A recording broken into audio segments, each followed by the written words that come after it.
aku dan keluargaku terpaksa berpindah ke Taman Ikan Emas Ceras kerana mengikut ayah. Di situ, aku telah masuk ke sekolah baru, Sekolah Menengah Kebangsaan Ceras, Kuala Lumpur. Ketika itu, aku berada di tingkatan 4. Memandangkan di sekolah ini tiada aliran sastra, aku telah dimasukkan ke dalam aliran perdagangan. Sesuatu yang sungguh aku tidak gemari. Namun, aku tidak dapat berbuat apa-apa kerana sememangnya sekolah ini tidak mempunyai aliran sastra yang mana aku rasakan bahawa aliran sastra lah yang dapat mengasah minatku dalam penulisan cerpen dan puisi. Oleh kerana aku merupakan murid baharu di sekolah itu, maka aku sering menjadi perhatian murid lelaki memandangkan aku tidak memakai tudung ketika itu.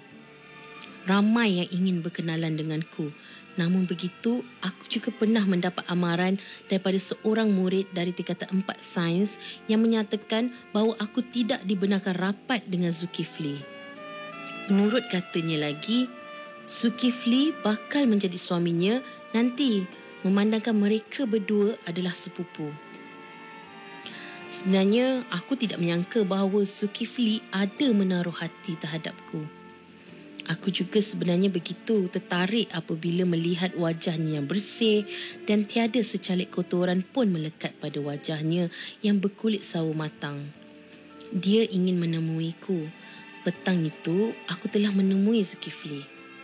Dalam pertemuan itu, Zul menyatakan hasratnya untuk meneruskan berhubungan denganku dan bercadang untuk mengambil aku sebagai isterinya apabila dia sudah mendapat pekerjaan suatu hari nanti. Perkabaran itu amat menggembirakan aku. Maklumlah, aku juga sebenarnya amat tertarik dengannya, memandangkan tubuhnya yang begitu sasa dan wajahnya yang bersih tanpa jerawat yang melekat di pipi. Aku amat berharap Zul tidak mempermain-mainkan aku. Zul tak ada niat hendak main-main. Apa yang Zul kata adalah benar. Niat Zul ini jujur, katanya lagi. Zul, kita ni masih muda. Kita perlu belajar dan mencari jalan yang baik. Permintaan Zul itu saya terima. Dari mula saya melihat wajah Zul, saya hendak Zul menjadi milik saya. Sekarang ini, kita rahsiakan dahulu perkara ini. Bila Zul sudah tamat sekolah nanti dan sudah bekerja, barulah Zul beritahu ibu dan ayah. Apa kata? Setuju tak? Tanyaku. Baiklah. Zul bersetuju dengan cadangan itu.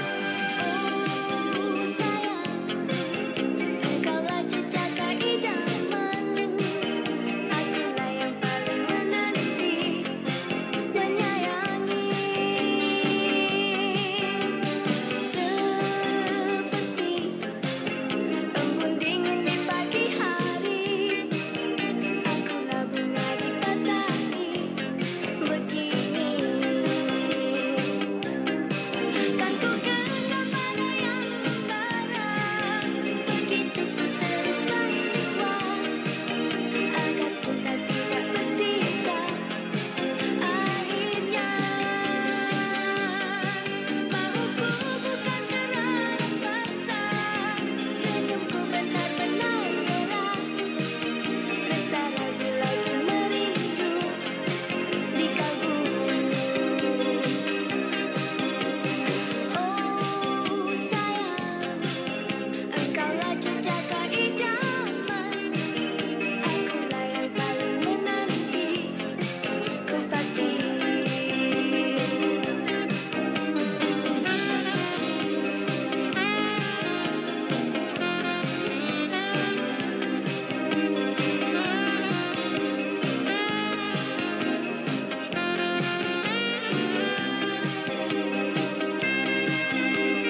menyayangi.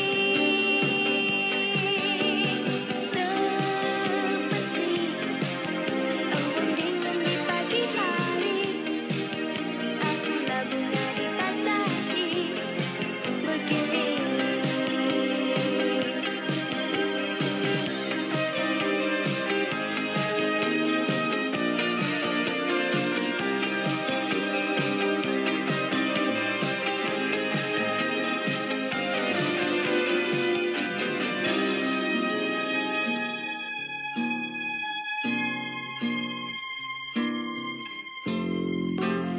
Dua bulan selepas Zul menduduki sijil tinggi pelajaran Malaysia, Zul kemudiannya telah menghadiri sesi temuduga untuk menjadi tentera infanteri di Kamp Port Dickson Negeri Sembilan.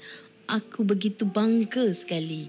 Siapa yang tidak berbangga mempunyai teman lelaki yang sungguh kemas dan tegap tubuh badannya serta gagah perkasa. Tidak dapat aku bayangkan bagaimanakah apabila Zul menjadi suamiku nanti. Aku memang sejak kecil lagi amat meminati anggota tentera, penuh berdisiplin dan tangkas dalam segala perkara. Namun begitu, bukanlah tujuan aku untuk menjadi tentera kerana sememangnya aku tidak layak menjadi tentera. Aku ni orangnya lemah lembut. Mana mungkin aku boleh menjadi tentera? Cukuplah jika bersuamikan seorang tentera. Zul menjalani pemeriksaan kesihatan yang terperinci yang menjadi dasar Angkatan Tentera demi memelihara nama baik Angkatan Tentera dan menjaga keselamatan anggotanya. Pemeriksaan yang begitu rapi dilalui oleh Zul kerana pihak tentera tidak mahu mengambil tentera yang menghidap penyakit yang berbahaya seperti penyakit jantung berlubang, demam kura ataupun dari keturunan penyakit sawan atau penyakit genetik yang lainnya. Di sana, Zul dididik untuk berdisiplin dan memupuk perasaan hormat menghormati dalam kalangan askar agar sentiasa wujud.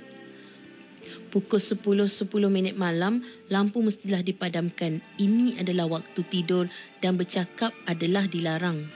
Setelah tamat latihan, Zul telah ditempatkan di 6 Ranger Campsite Putra Tambun Perak Darul Rizwan. Setelah tamat latihan, Zul telah ditempatkan di 6 Ranger Campsite Putra Tambun Perak Darul Rizwan. Hanya surat saja yang menjadi penghubung antara kami berdua. Maklumlah, ketika itu komunikasi tidak secanggih seperti sekarang. Apatah lagi telefon bimbit. Hanya mereka yang mampu saja yang memiliki telefon bimbit ketika itu. Setahun selepas itu, Zul kemudiannya telah dihantar berkursus ke United Kingdom selama 2 tahun. Zul berasa sangat seronok dengan kursus itu dan akhirnya berjaya melepasi kursus ini dengan mendapat kelulusan yang terpuji. Kepulangan Zul ke Malaysia disambut oleh kaum keluarganya. Aku hanya dapat memerhatikannya dari jauh sahaja. Mungkinkah Zul sudah berubah? Maklumlah, sudah lebih 2 tahun dia berada di negara orang putih.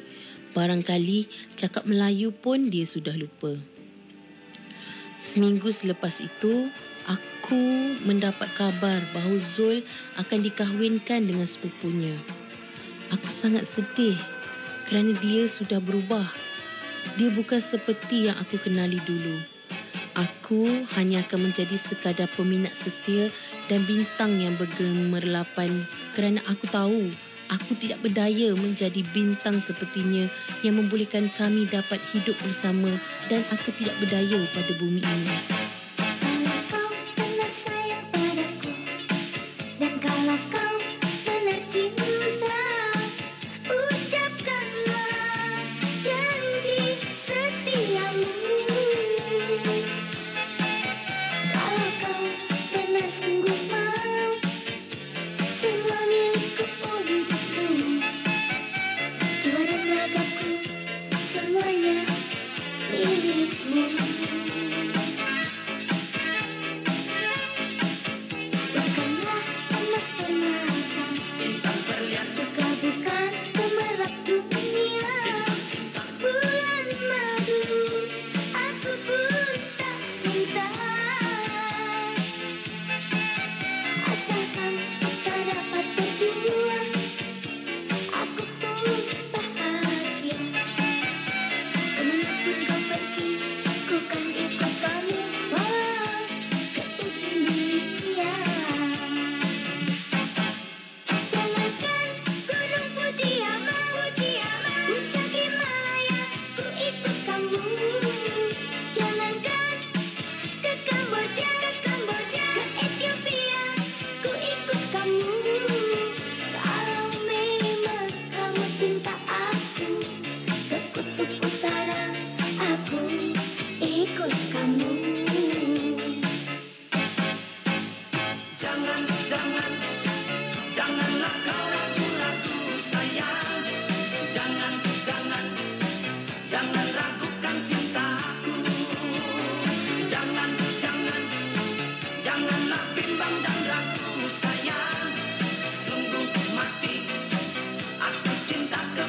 Langit masih tetap membiru. Di lautan, ombak dan samudra lambang sebuah kekuasaan Tuhan Yang Maha Esa. Zul kini milik isterinya. Aku terlalu sedih. Namun siapalah aku untuk menolak takdir? Kalau diikutkan hati aku, mau saja aku menjerit mengenangkannya. Tapi kerana malukan ibu dan ayah, aku sedaya upaya menahan sebak di dada. Untuk menenangkan hati, aku membaca Al-Quran.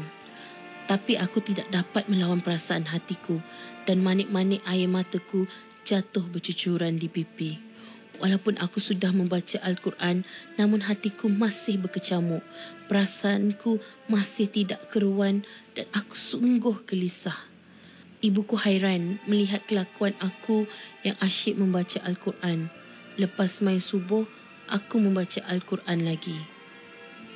Ju, kau ni kenapa? Cuba cerita dengan ibu. Apa sebenarnya? Malu, Bu. Tak ada apa-apa. Ju hanya meminta kepada Tuhan. Aku kemudiannya meminta izin daripada ibu untuk ke Taman Budaya atau pusat seni yang terletak di Jalan Tun H.S. Lee. Sebenarnya, kumpulan kami diberikan tanggungjawab oleh pihak Radio Televisyen Malaysia RTM untuk menjadi penari bagi mengiringi persembahan Jamal Abdillah bagi ruangan hiburan minggu ini. Aku sebenarnya amat teruja kerana akan mengiringi penyanyi kegilaanku. Tak sabar nak jumpa Jamal Abdillah, getus hatiku.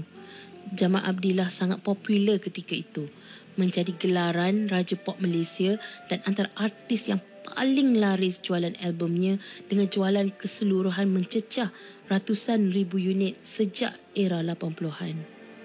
Aku dan kumpulanku akan membuat persembahan tarian mengiringi lagu Calypso Tropicana, Layang-Layang, Pingkinsan Untukmu dan beberapa buah lagu lagi. Malam itu, kami telah berada di RTM Angka Sepuri seawal pukul 6 petang. Ini bagi memastikan semua persiapan seperti kostum, prop, make-up dan sebagainya berada dalam keadaan baik. Memang pada malam itu, aku tidak sabar untuk melihat sendiri wajah penyanyi kesayangan itu. Entah macam mana, ketika aku sedang disolek, baru aku perasan yang Jamal Abdillah turut berada di bilik solekan itu, sedang disolek oleh jurusolek RTM. Handsome sungguh dia. Detikku apabila terpandang penyanyi itu. Tapi mana mungkin dia nampak aku sekadar peminatnya, bolehlah. Hatiku yang masih terlalu luka ketika itu telah dapat ditampal dengan plaster. Tapi luka di hati bagaimana? Cintaku telah musnah berkecai. Hati aku hancur berderai. 3 bulan kemudiannya, aku telah menerima sepucuk surat yang menyatakan bahawa permohonan aku untuk memasuki Maktab Perguruan Raja Melewar telah diterima. Berita ini sungguh menggembirakan aku. Mana tahu aku akan bertemu jodoh di sana. Jodoh kan rahsia Allah. Aku mahu membuktikan kepada Zul bahawa aku juga boleh berjaya suatu hari nanti. Walaupun dahulu aku dari keluarga yang amat miskin dan mungkin tidak setaraf dengannya. Tidak mengapa, kegembiraan ini aku kongsikan kepada kedua ibu bapaku. Bermakna, aku juga terpaksa melupakan dan melepaskan minatku dalam bidang tarian. Walau bagaimana, aku percaya bahawa bakat semula jadi yang ada dalam diriku ini boleh aku manfaatkan kepada murid-muridku kelak dalam aktiviti kurikulum dan persatuan kebudayaan. Aku tidak akan mensia-siakannya. Tekad aku hanya satu. Aku ingin melupakan segala kisah dukaku. Masa lalu adalah kemarin yang telah mati. Masa depan adalah esok yang belum lahir. Tetapi selamatkanlah hari ini yang masih hidup. Layang-layang kau melayang amat indahnya. Layang-layang jauh tinggi di langit biru. Layang-layang jelajahi alam nan indah. Kau megah di angkasa.